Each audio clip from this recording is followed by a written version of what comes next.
ఏపీలో ప్రధాని మోదీ పర్యటిస్తున్నారు. కర్నూలు సభలో ఏపీ ప్రభుత్వం ప్రతిష్టాత్మకంగా నిర్మించనున్న డ్రోన్ సిటీకి మోదీ శంకుస్థాపన చేస్తారు. దీంతో పాటు 13,000 కోట్లకు పైగా విలువైన వివిధ ప్రాజెక్టులకు శంకుస్థాపన, ప్రారంభోత్సవాలు చేస్తారు.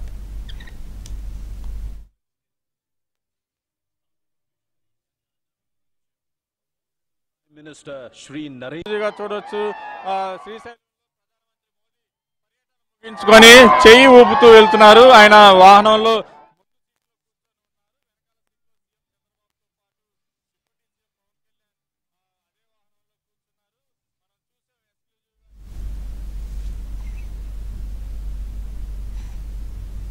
అంతకుముందు ప్రధాని మోదీ శ్రీశైల భ్రమరాంబ మల్లికార్జున స్వామిని దర్శించుకున్నారు.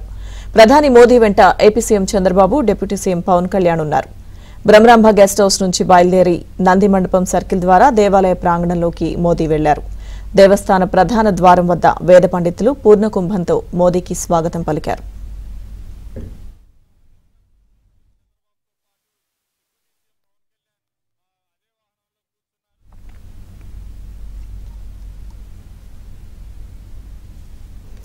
భ్రమరాంబ మల్లికార్జున స్వామి ఆలయంలో 30 నిమిషాల పాటు ప్రధాని Narendra Modi, CM Chandrababu, deputy CM Pawan Kalyan పూజలు చేశారు.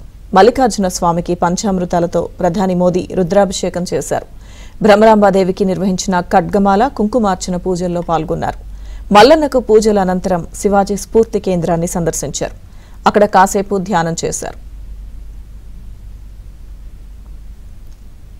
ప్రధాని మోదీ పర్యటనకు సంబంధించిన పూర్తి అప్డేట్స్ మా ప్రతినిధి సుంకన్న లైవ్ లో అందిస్తారు. సుంకన్న,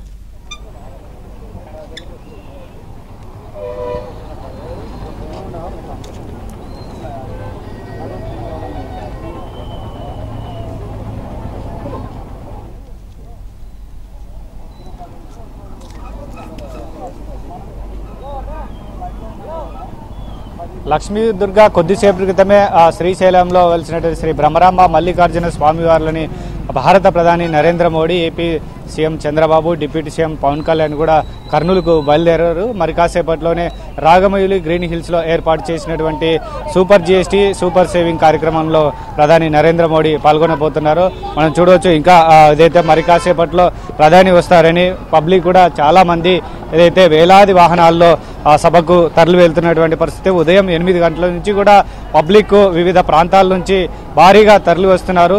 ఏదైతే ఈ సభా ప్రాంగణం పరిసర ప్రాంతాలతో కూడా జనసంద్రమైనటువంటి పరిస్థితి. ఉమ్మడి కర్నూలు జిల్లా నుంచే కాకుండా ఏదైతే రాయలసీమ వ్యాప్తంగా, అదేవిధంగా ఇతర జిల్లాల నుంచి కూడా పెద్ద ఎత్తున తరలి వస్తున్నటువంటి పరిస్థితి. కొద్దిసేపటి క్రితం ఏదైతే ఆ సభ సమీపంలో ఏదైతే సభకు వచ్చినటువంటి మునగాలపాడు గ్రామానికి చెందినటువంటి అర్జున్ అనే యువకుడు కరెంట్ షాక్ తగిలి మృతి చెందాడు.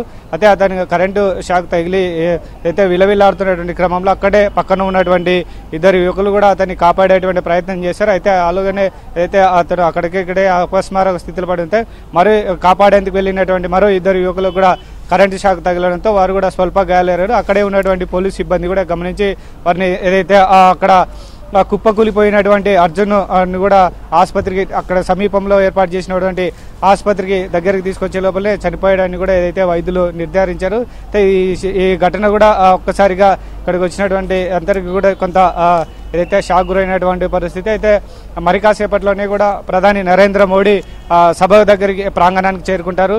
సభ సమీపంలో దాదాపుగా 3 హెలిప్యాడ్లు ఏర్పాటు చేశారు.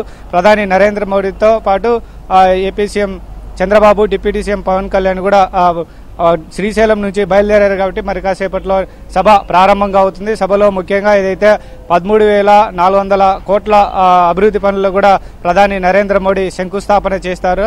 అయితే దాదాపుగా రాయలసీమలోనే కాకుండా రాష్ట్ర వ్యాప్తంగా పలు జాతీయ రహదారులు, రైల్వే, రక్షణ రంగానికి సంబంధించినటువంటి వాటితో పాటు గ్యాస్ పైపులైన పలు అభివృద్ధి కార్యక్రమాలకు కూడా శంకుస్థాపనలు, అదేవిధంగా ప్రారంభోత్సవాలు, మరోవైపు జాతికి అంకితం కొన్ని ప్రాజెక్టులు కూడా చేయబోతున్నారు. సో మోడీ ఎప్పుడెప్పుడు సభలోకి వస్తారని కూడా ప్రజలు ఎదురు చూస్తున్నటువంటి పరిస్థితి. దాదాపుగా 3 లక్షల మంది ఏదైతే సభకు హాజరవుతారో పబ్లిక్ అంతా కూడా ఇప్పటికే దాదాపుగా సభా ప్రాంగణాలు మొత్తం 3 ఏర్పాటు చేశారు. ఆ సభా ప్రాంగణం అంతా కూడా జనంతో కిక్కిసిరిపోయినటువంటి పరిస్థితి. ఇంకా వాహనాలు ఇంకా ఏదైతే సభ వైపుగా వెళ్తున్నారు. కెమెరా పర్సన్ రాజశేఖర్ కూడా చూపిస్తున్నటువంటి పరిస్థితి. బస్సుల్లో, అదేవిధంగా ప్రైవేటు బస్సుల్లో వాహనాలు ద్విచక్ర వాహనాల ద్వారా కూడా ఏదైతే భారీగా పబ్లిక్ తరలి వస్తున్నటువంటి పరిస్థితి. ముఖ్యంగా జిఎస్టీలో సంస్కరణలు చేసిన తర్వాత జరుగుతున్న దేశంలోనే తొలిసారిగా జరుగుతున్నటువంటి యొక్క ఆ భారీ బహిరంగ సభకు కూడా పెద్ద ఎత్తున కూటమి నేతలందరూ కూడా ఇప్పటికే సభా ప్రాంగణానికి చేరుకున్నారు. ముఖ్యంగా కేంద్ర రాష్ట్ర మంత్రులు కూడా సభా ప్రాంగణానికి చేరుకున్నారు. మరికొంతమంది ఎంపీలు ఎమ్మెల్యేలు కూడా సభలోకి వెళ్తున్నటువంటి పరిస్థితి. మంత్రి నారా లోకేష్, అదేవిధంగా గవర్నర్ అబ్దుల్ నజీర్ కూడా ఏదైతే సభ దగ్గర ఉన్నారు కాబట్టి మరి కాసేపట్లో సభ ప్రారంభం కాబోతున్నటువంటి నేపథ్యంలో పబ్లిక్ అంతా కూడా సభలోకి చేరుకుంటున్నారు. మరోవైపు సభ పరిసర ప్రాంతాలు కూడా జనంతో కిక్కిసిరిపోయినటువంటి చాలా రద్దీగా ఉండి కోలాహలంగా నెలకొన్నటువంటి